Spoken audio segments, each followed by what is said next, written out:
Why hello! Welcome to this corner of like my little book area. I was gonna film my plants, but there's literally a man standing outside the window. I do not live on the first floor. He was on a ladder. We waved. It was awkward. I'm gonna let him have the area.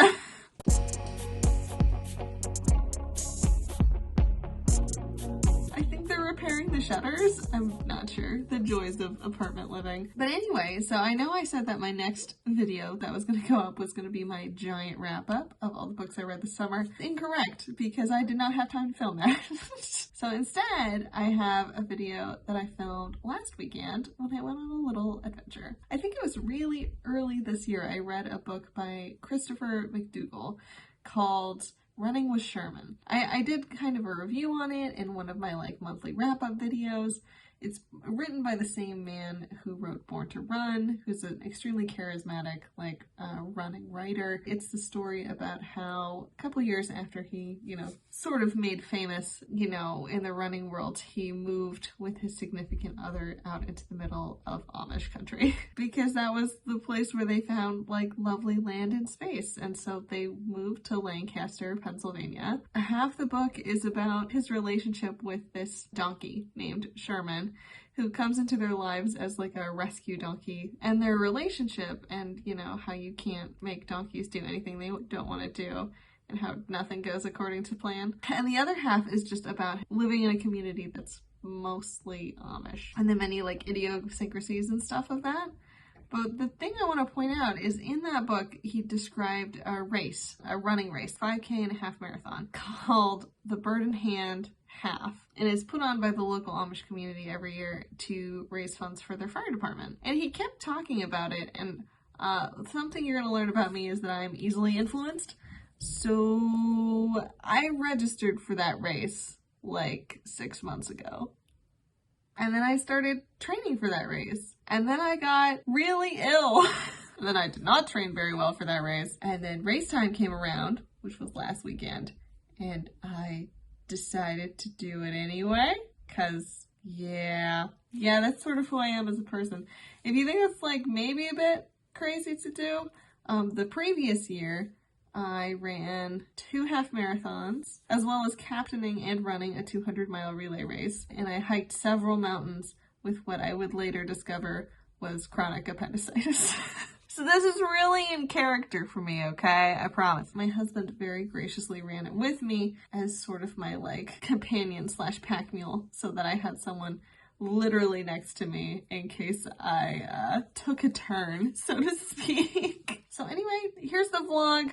Inspired by a book that you didn't know you needed. Here you go. So this is me getting ready for my races. Pretty much on race morning, you just try to wake the fuck up and try to get down any kind of food at all. I managed a little bit of oatmeal. I was pretty nervous to run because, well, again, my training had not been the best. You ready? No. But it's hard not to enjoy yourself when you wake up and this is your view.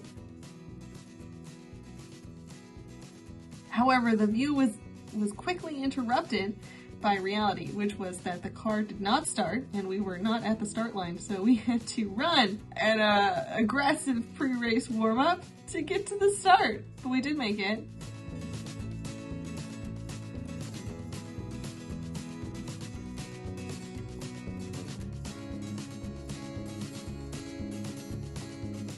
It was also hands down one of the most gorgeous runs I have ever been on. Despite it being gorgeous and a lot of fun, it was in fact extremely hard for me and my body to do. So you'll see less and less enjoyment on my face in the few videos I did capture, but I did finish, and here is my horseshoe that I won. It is fashioned from a worn horseshoe by a local Amish horse, which is pretty cute, actually.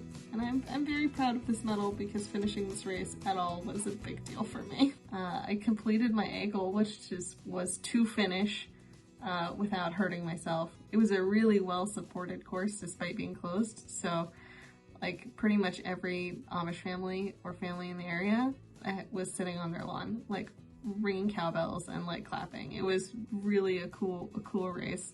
The race itself has a lot of local runners in it, so you'll get passed by ladies running in ankle-length woolens and bonnets, and they're gonna kick your ass as they do it, and it's pretty darn impressive. I'm happy I read the book Running with Sherman, because I would have never heard about this random race in Lancaster County, Pennsylvania. If you're a runner, this is a great bucket list race. I hope your car does not break down now. But the whole time I was racing, I kept thinking, you can't force a donkey to do anything, and you can't force a body to be well. My body was not well, and I did pay for it the next day. I had a very hard time functioning at all, but I was really happy I did it. I was really proud of myself for running a half marathon. I will not be running any half marathons in the immediate future. Maybe I will stick to light jogs and 5Ks, but I was really proud of that, actually. And yeah, I thought of running with Sherman while I was running in Amish land. I do have a second half of this video, which was that I was staying in this incredible Airbnb just filled with plants. And if you know anything about me, you'll know that I'm a plant lady, amateur botanist extraordinaire.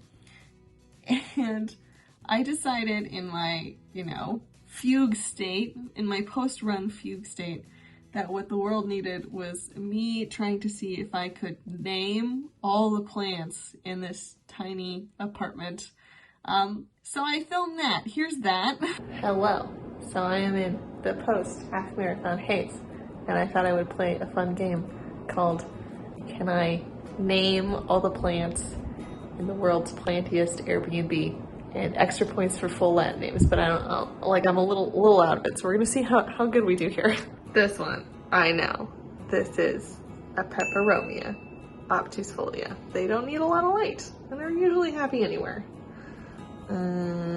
This, I don't know the Latin name of. I think this is called a corn plant. Corn tree. They've got these big flat things. You see them in offices and stuff everywhere because they don't need a lot of light. An aloe. He probably needs more sun. Fake plant. Fake plant. That guy up there is a Hoya.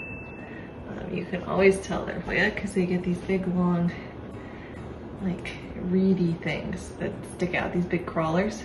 Never chop those off. That's where the flowers come from. This guy, I'm pretty sure, is a banana tree.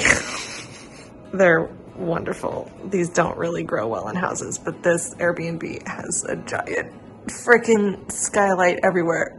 That leaf is a little dangerous, a little close to the ceiling fan. Danger. This guy has a lot of names. This is sometimes called a zigzag cactus or a rickrack cactus. Oh, cool. Okay, so this is a rickrack cactus. This guy that looks like fishbone. Sometimes they call him fishbone cactus. I can't remember the Latin name, but he's mixed in with some kind of ripsalis, which is like another sort of epiphyte. Epiphyte means that they don't usually grow in dirt. They grow in stuff that collects on trees. So they don't typically grow in soil. So these guys are both kind of good friends. It's not a bad idea to plant them together. That's a Norfolk Island pine. It is one of the only tropical pines. I think it is the only tropical pine. These things actually will get the size of real pine trees if they get enough, sun. I think that's a thing in Florida. People use them as Christmas trees and then plant them outside, and then that makes them super invasive. This is sometimes called an umbrella plant. It's a type of Schefflera. They have really pretty leaves. This is a peace lily. They're very dramatic. They bloom a lot. They have these beautiful little flowers. The white bit is actually a leaf. The flower is just the interior part. When we just look at it, the whole thing seems like a flower. But this is a peace lily. When they're dry, they play dead, and then you rewater them and they come back to life. This is a Monstera deliciosa. They are wonderful. They're called monsteras because they are monsters. They grow absolutely enormous if you let them. That is a fiddle leaf fig. These are very fiddly. But they have these huge leaves. They need a lot of dusting and stuff because you got to keep the leaves clean so they can photosynthesize. But they turn into these beautiful trees too. You see a lot of them with only like 2 or 3 leaves in apartments because they're sensitive to drafts. Snake plant. This guy maybe needs a little less water. More stuff. There's some up there. Hold on. Let's crawl up there. Oh, this is a pilea. Oh, I can't remember the full Latin name, but it is a pilea. They're sometimes called pancake plants or UFO plants. Or friendship plants because they make tons and tons of babies, so you can give them to everybody you know. This is a Burros tail. It's a succulent. They get like huge if they get enough sun. They're hard to grow inside because they get kind of like bald on top. But each little leaf can actually be its own plant if you plant it and let it sprout. That's a jade. I like when they grow a little wonky. This is, I think, so there's 2 plants that like this. There's things called philodendrons, and there's things called pothos. This, I am pretty sure, is a philodendron. You can tell a difference. Philodendrons have more of a heart-shaped leaf, and because their little roots are always covered with like this kind of like casing, so they tend to have more of the casings and stuff. This one is growing in a cool way. You can see it's trailing, but then it's doing something in the plant world that you call shingling, which is when it's allowed to grow up a flat space. It'll create this shingle effect where it goes right, left, right, left, right, left, like a ladder. That's called shingling. Some plants do it, some plants don't. It's actually hard to get them to do.